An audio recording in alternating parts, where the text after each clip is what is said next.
وله الكبرياء في السماوات والأرض وهو العزيز الحكيم.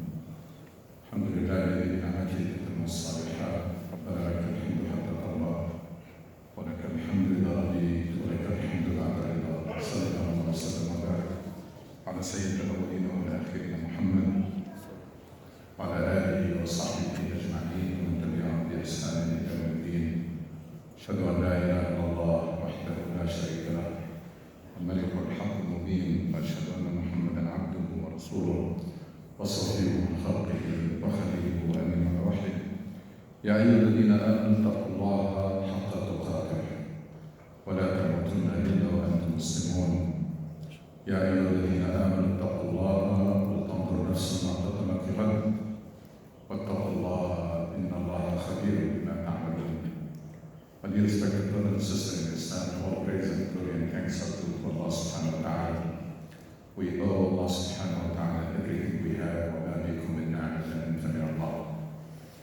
And everything that goes right in your life is a blessing from Allah subhanahu wa ta'ala. مَا أَصَابَكَ مِنْ حَسَنَةٍ فَمِنَ اللَّهِ. So make sure that you always remind yourself of this so that you do your best to be grateful. Because that's the foundation of our iman. It's that feeling of gratitude. That's why in Quran it was mentioned in contrast with kufr. وَمَنْ شَكَرَ فَإِنَّمَا يَشْكُرُ لِنَفْسِهِ وَمَنْ كَفَرَ in more than one place. My dear respected brother and sister in Islam, again it is very unfortunate that even after 5 months the suffering and the massacre and the tragedy in Gaza is continuing.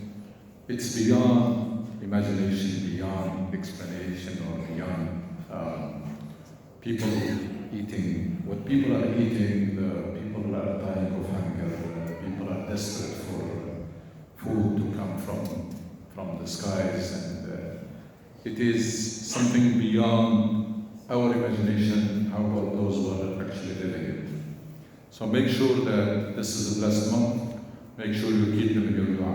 Every time you raise your hands to Allah subhanahu wa ta'ala, pray for the people of Gaza so that Allah subhanahu wa ta'ala make it easier on them, and somehow, inshallah, ceasefire can happen at least during the month of Ramadan. اللهم اجعل لهم من كل ضيق مخرجا ومن كل هم فرجا. اللهم فرج كربهم وخفف معاناتهم إنك سميع قريب مجيب. My dear respected brothers and sisters in Islam, in this great month of Ramadan, we're going to inshallah keep talking, reminding ourselves about our deen in general and about this opportunity in particular. You have heard it from me many times, saying that we Muslims need to rediscover our religion. We need to rediscover the true original Islam that was preached by Muhammad sallallahu alaihi wasallam, and which was twisted and mutilated over the centuries and reached us in a way that is very superficial. That's why it is not producing the results it promises. You always can compare between the Islam that took few dozens of people in the worst conditions you can think of, poor,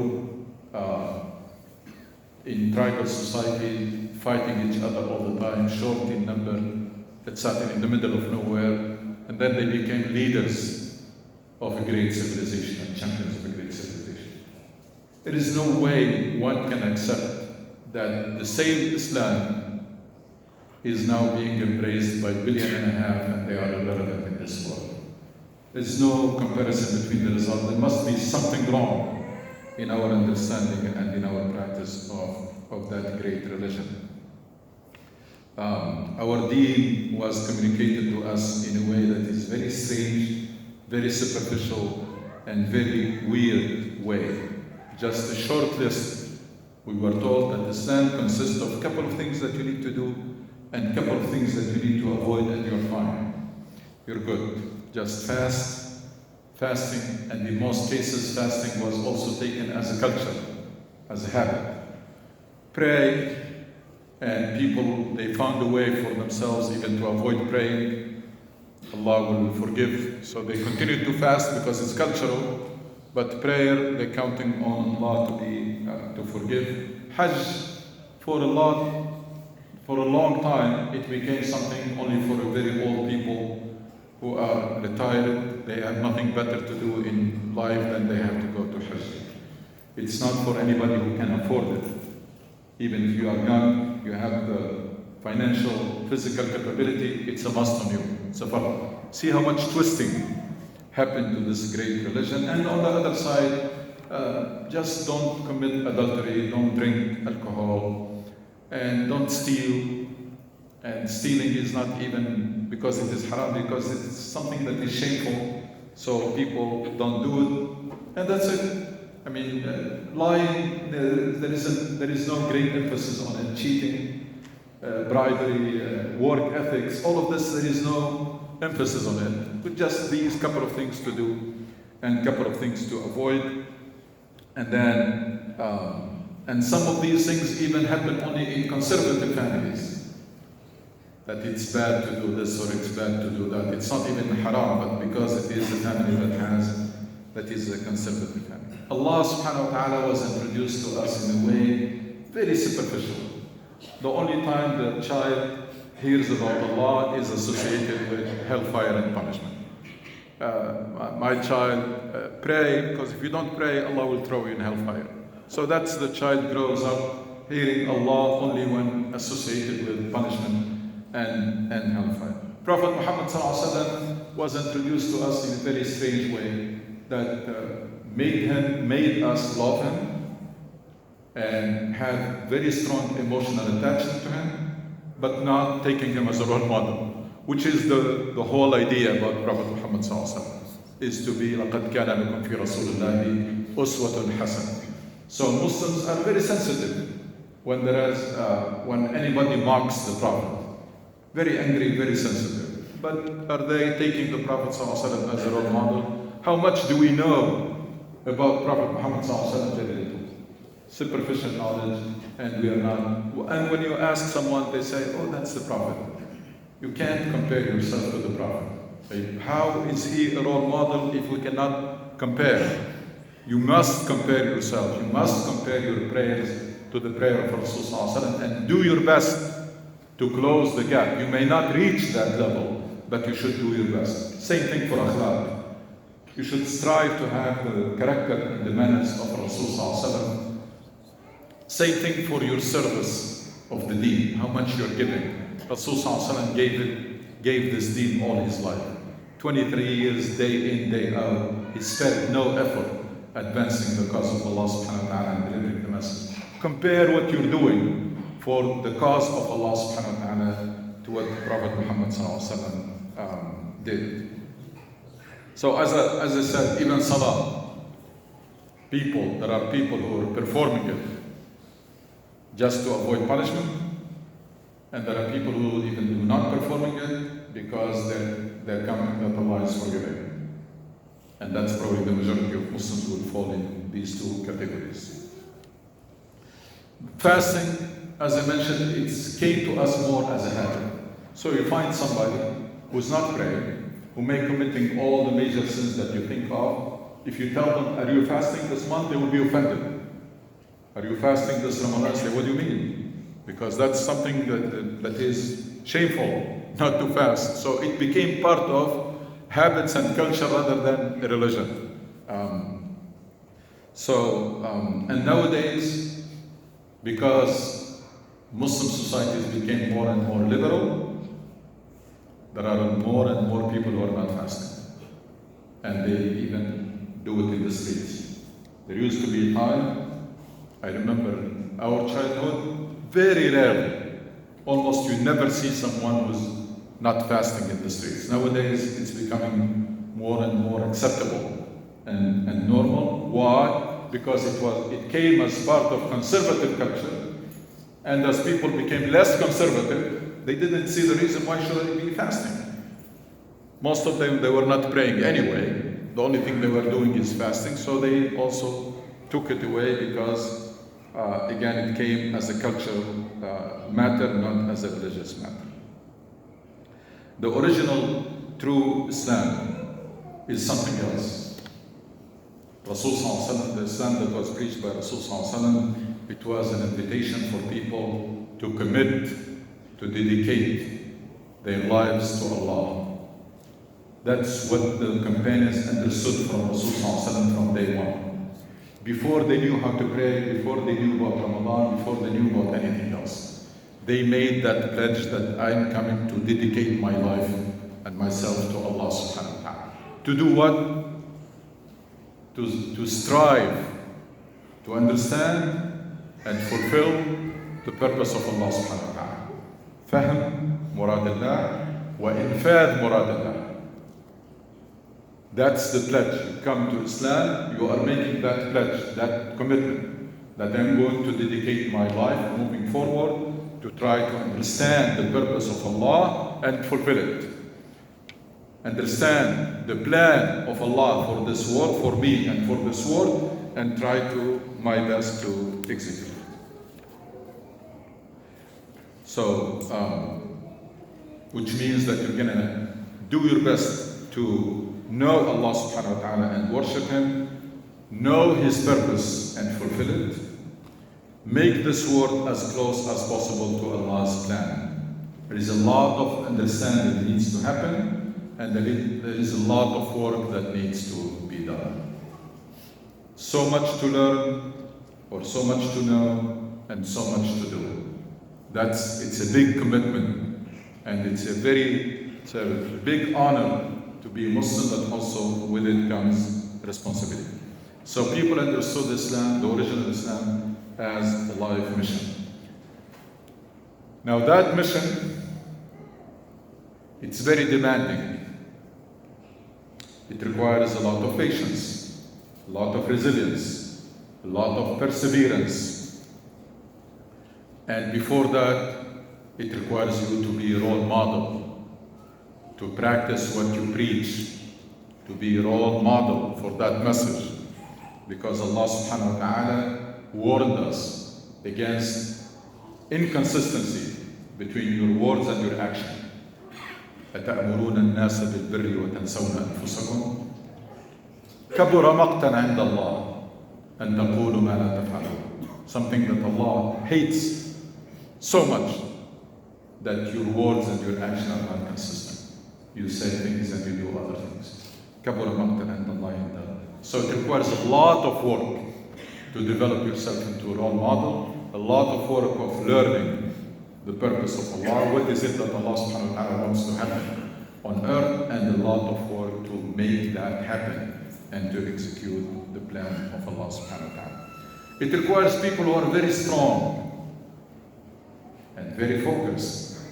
This mission, fulfilling it, requires people who are very strong and also very focused. And to do that, to build this person, the believer, for that mission, Islam has this concept or mechanism of tazkiyah.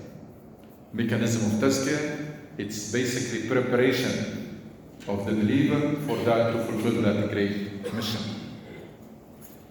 Tazkiyah, it's self-development and self-purification.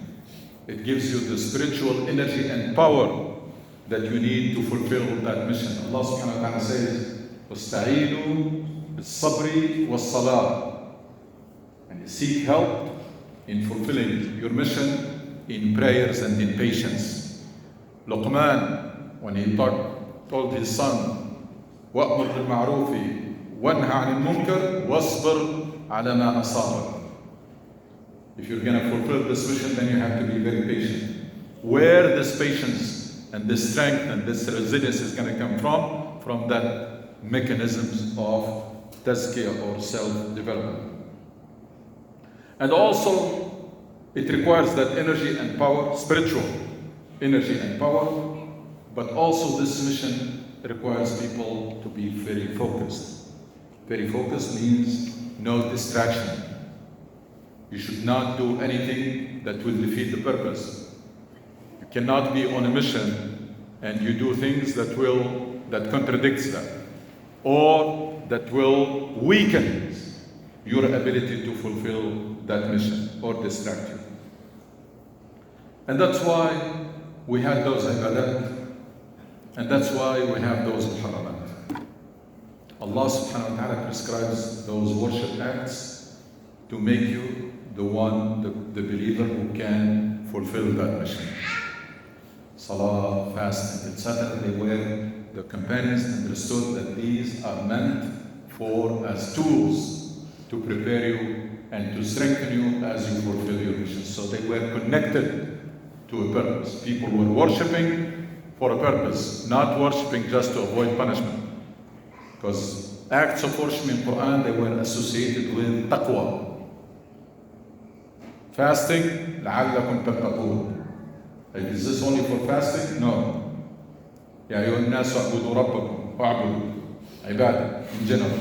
اعبدوا ربكم الذي خلقكم والذين من قبلكم لعلكم تتقون.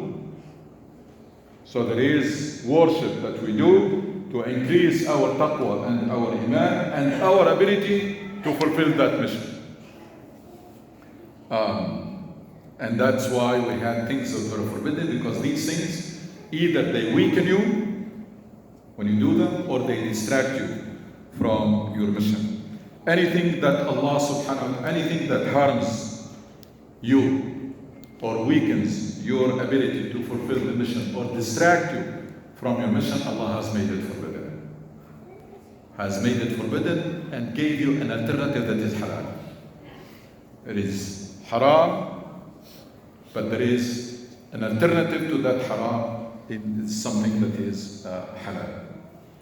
So Allah subhanahu wa ta'ala has forbidden everything that makes you weak or distract you, less focused, and that's for the individuals and for families and for societies. You can check any social disease, anything that is harming the society, at the roots of it is something that Allah has forbidden. Look at what alcohol, what is doing to societies. It's the roots of something that, at the roots, something that is forbidden. And that applies to anything.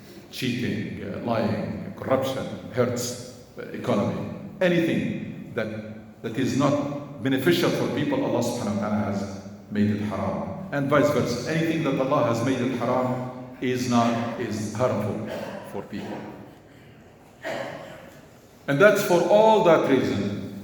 You see the paradigm now, there are people who pledged, made that commitment, they are on a mission, and Allah subhanahu wa ta'ala gave them this mechanism to be ready to fulfill that mission. That's why the companions, radwanullahi alayhim, they were so eager to receive Quran. I mean, probably the greatest news the companions will have, that the Prophet has received more Quran today. That's something that comes as, why? Because they were looking for guidance. They were looking for guidance, they were seeking guidance. Quran for them was not the Quran book of barakah that you read just to find how to, focusing on the quantity. They were looking for those few verses that were revealed to Muhammad sallallahu alaihi wasallam, because they are looking for guidance. They were so, that's to know the purpose of Allah, because they committed to fulfill that purpose. And worship for them, for Rasul sallallahu alaihi wasallam, for the companion, was not a necessity, was not something that they do because they have to and they want to get it out of the way. It was a need, it was something they needed. They needed because, as I said, it gives them that spiritual energy and spiritual power. So they come to the salah because they want to recharge and refuel, and they enter Ramadan also with the same purpose. So, no matter how strong your iman is, no matter how strong your taqwa is, you still need that refueling and that recharging. So there is a mission, there are purposes in this deen, there is a commitment is made, and then to do that, all of that, Allah subhanahu wa ta'ala gave us things to do to help us fulfilling that mission, and things to avoid because they interfere with the missions. And that's why when Muslims abandoned their mission, those ibadat became obsolete as we started. Fasting became cultural thing, prayer became mechanical, does not have any significant impact on people. An essential part of the tazkiyah process, preparation for yourself to fulfill that mission, are the ibadat and the things that Allah subhanahu wa ta'ala has forbidden. But also, part of your preparing yourself is knowledge. Part of preparing yourself is physical health. Part of preparing yourself for that mission is financial development. Because the better health you have, the more you can do fi sabilillah. The more resources you have, the more you can do fi sabilillah.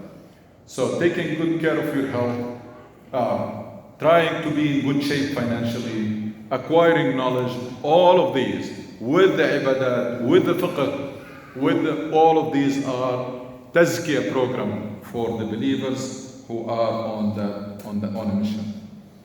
So when the mission and this purpose was dropped, the tazkiyah process mechanism collapsed with it, and whatever is left, it became obsolete.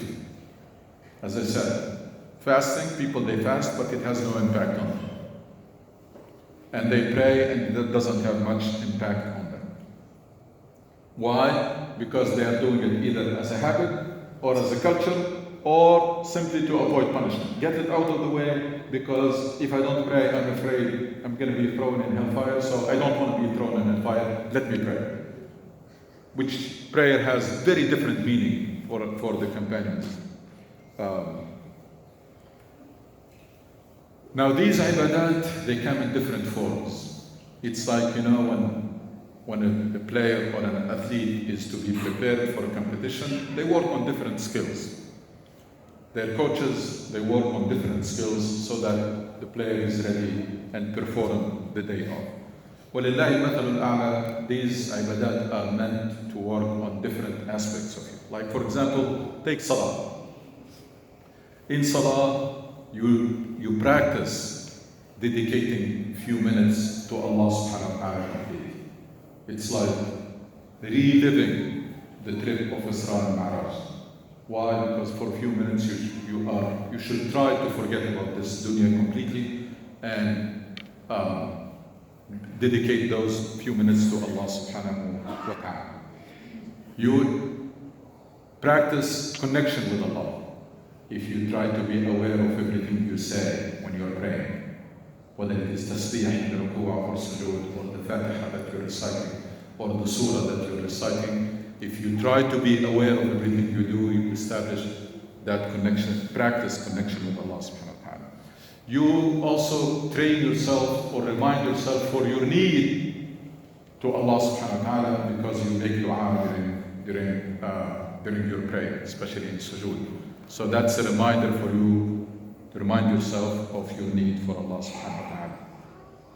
You do that 5 times a day. You thank Allah and ask. That strengthens your connection with Allah subhanahu wa ta'ala. You practice humbleness. That ruku' and sujood remind you to be humble. When you make that ruku' and sujood, that can keep arrogance in check, because that's a sign of surrender and submission to Allah subhanahu wa ta'ala. Ramadan works on other skills.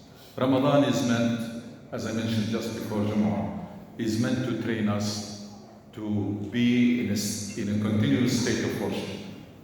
Not only for a few minutes now for a whole month. As a preparation so that you can do it for the rest of the year. Because as a good believer, you should try your best to be in a state of worship 24/7. Always connected, always doing what is expected from you. So in Ramadan, we have very effective training to do that for a whole month, training ourselves to be continuously in a state of worship. And remember that Rasul says, even someone wants to pick a fight with you, say, sorry, I'm fasting, which means I'm in a state of worship. I can't talk. It's like you're praying. It's very simple. So to remind us of the fact that the whole life should be an act of worship. Very good training. Learning, Allah subhanahu wa ta'ala give you this opportunity, this month with a lot of opportunities, a lot of incentive, so that you do your best in worship and you train yourself in being in continuous state of worship. Ramadan, on the other hand, works on another skills that is part of our iman, which is what? Because in Ramadan, it's not an ibadah of doing, it's an ibadah of abstaining. You're fasting, it's your abstaining, you're not doing anything. You are abstaining from eating and drinking. So how this can help us? That works on your ability to restrain yourself. So Ramadan strengthens our taqwa from that angle, because it's a worship of imtina', not of doing. You do nothing. You're just abstaining. So that can strengthen your ability to restrain yourself. It is also a ibadah that cannot be verified by others. You cannot do it to impress anybody, because nobody can make sure that you're fasting. So that's very good training on ikhlas, on doing things fi sabilillah, purely. And when you do that, that's a training so that whatever you do, it becomes something that is pure to Allah subhanahu wa ta'ala, whether it is charity, unless you want to do it to encourage others to donate, that's something else. But training on ikhlas, because it's an ibadah that nobody can check. You can pray to impress people. You can donate to impress people. You cannot fast to impress people, because there is no way that they can verify that you are fasting. It is an opportunity to reset. Ramadan, it's an opportunity to upgrade your iman, to cleanse your heart and cleanse your record. Because you know that you have an opportunity in Ramadan to have all your sins forgiven. And on the other hand, the rewards are multiplied. So you enter into Ramadan with a book of deeds or record, and you emerge with another one, in which all the sins were wiped out, and you accumulated mountains of good deeds and rewards. So it is an opportunity to, for your health, people are recommended to do an annual checkup. For your car, it's good to do regular tune-up. And for our spirituality, we have Ramadan. We have an annual reset, an annual tune-up, an annual checkup or upgrade of our iman. Physically, it is well established now that fasting is extremely beneficial for your health.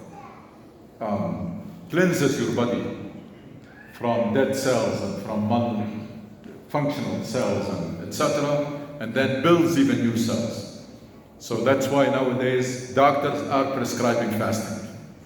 And we didn't need to wait for that, because we know that Allah prescribes only things that are beneficial. يريد الله بكم اليسر ولا يريد بكم العسر.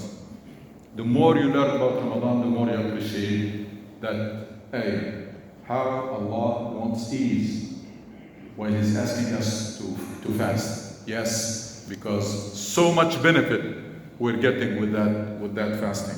So you're getting a lot with a very good price. That's why it says you read Allah. And even that price, it's beneficial for you. Even that fasting, that you think that you are paying price, you're not paying price. Even that, you're reaping the benefits. To achieve all of that, Allah subhanahu wa ta'ala put a lot of incentive in Ramadan. Gave you the opportunity to have all your sins forgiven. غُفِرَ لَهُ مَا تَقَدَّمَ مِنْ ذَنْبِهِ. What else believer could hope for to emerge from clean slate, start all over again? غُفِرَ لَهُ مَا تَقَدَّمَ مِنْ ذَنْبِهِ. The rewards are multiplied and discounted. The fasting itself, when you are fasting, you have a greater incentive to protect your fasting and to restrain yourself from haram. Because you always think that I'm putting all of this effort.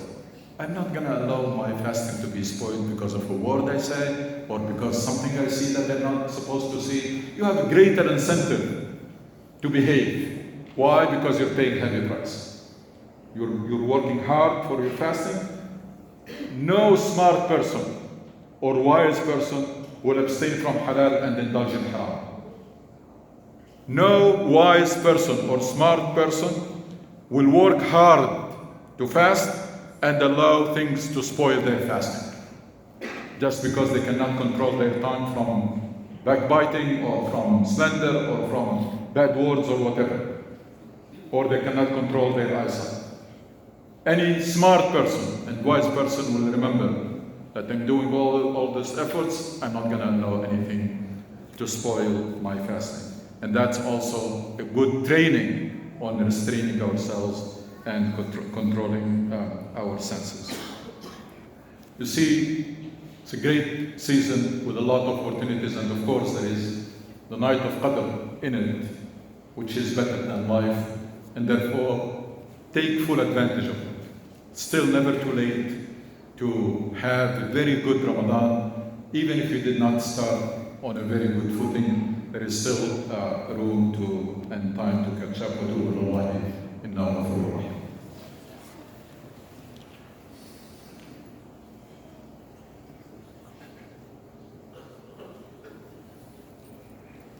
إن الحمد لله نحمده ونستعينه ونستغفره ونستهديه ونتوب إليه. نعوذ بالله من شرور أنفسنا ومن سيئات أعمالنا. من يهده الله فهو المهتد ومن يضلل فلن تجد له وليا مرشدا. My dear respected brother and sister in Islam, unfortunately it is always the case that people start strong the first few days and then things will go down, and that's not a good thing. Allah subhanahu wa ta'ala loves persistency in your work. So if you started strong, do your best to keep it till the end of the month. Push your limits. And if you didn't, try to catch up. Because still, again, it's still not too late to do that. Bottom line is, this is a whole month. Spread your efforts and your energy over the whole month, and don't make like peaks a day or two and then go flat. So make sure to take full advantage of it till the end. And the best way to do that is with a very strict schedule. Very strict schedule. I'm gonna wake up before Fajr, pray a couple of rak'ahs, qiyam, have suhoor, stay awake. If you can afford, if your job and your circumstances allow you, enable you to have a nap, that will be great. Stay awake and have a nap, but sleep early, wake up early, and learn time management in Ramadan and learn organizations. Unfortunately, in our cultures as Muslims, we're not very high on organization and on time management. And that's another great benefit that we can get from Ramadan, which is learning to be better organized and learning to better manage our times. ربنا اتنا في الدنيا حسنة وفي الآخرة حسنة وقنا عذاب النار. اللهم اشف مرضانا وارحم موتانا توفنا وتوفنا عنا واختم بالصالحات أعمالنا واجعل خير أعمالنا خواتمها وخير أيامنا من نلقاك ومتعنا اللهم بالنظر لوجهك الكريم. ربنا ارحم والدينا كما ربونا صغارا وارحم موتانا وجميع موتى المسلمين. اللهم أعنا على صيام رمضان وقيامه إيمانا واحتسابا ووفقنا في ذلك.